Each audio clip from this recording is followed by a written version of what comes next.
I think New Haven did for me and get me ready for New York. I wish the people in New York had been as nice as the people in New Haven. Extremely happy, personally and professionally, to be here. And that's how it started, with a news conference. Sally Jesse Raphael was given the key to the city and a lavender t-shirt which read, London, Paris, Rome, and New Haven.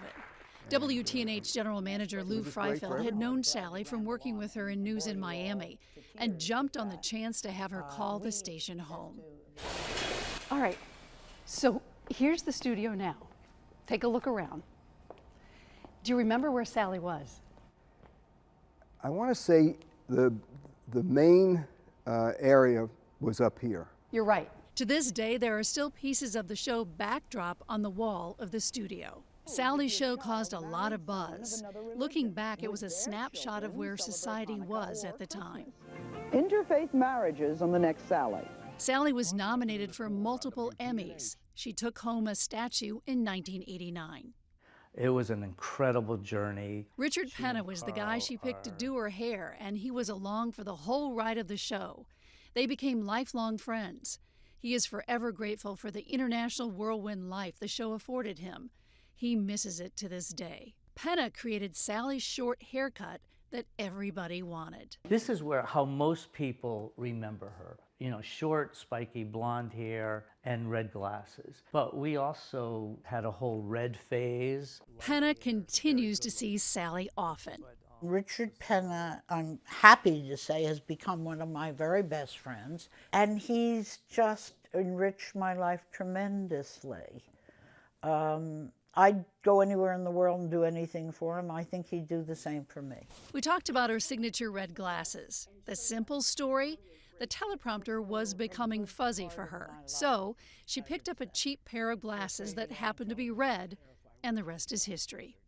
Now, you come to hate them. And the reason is, if you've worked your whole life and you've studied and you've acted, I've done something like 52 movies, and I've done 3 Broadway shows. You work, and I've done Shakespeare. To be known for red glasses, you know, what's that about? We spoke to Sally at her sprawling 53-room Queen Anne Manor in Pawling, New York. Elmwood was built in 1743.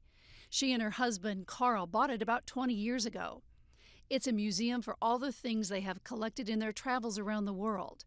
They bought the place sight unseen because of its expansive porch.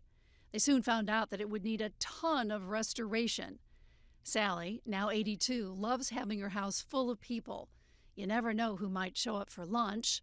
The more, the merrier. I'll tell you a secret. It's kind of strange. I developed a hobby quite a few years ago. And the hobby is that I appear in small, teeny little roles in films under another name. She built an empire as the First Lady of Daytime Talk, preceding Oprah by several years. The show came to an end when she was in her late 60s.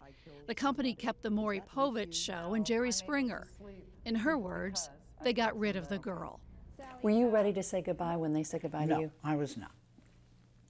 I also think there was another mitigating circumstance, and that was that I had developed cancer, and I was stupid enough to tell the boss, not that I wanted any time off or anything.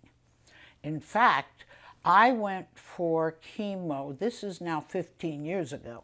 I went for chemo at 6 in the morning and arrived on the set at 8:30 and never missed a day.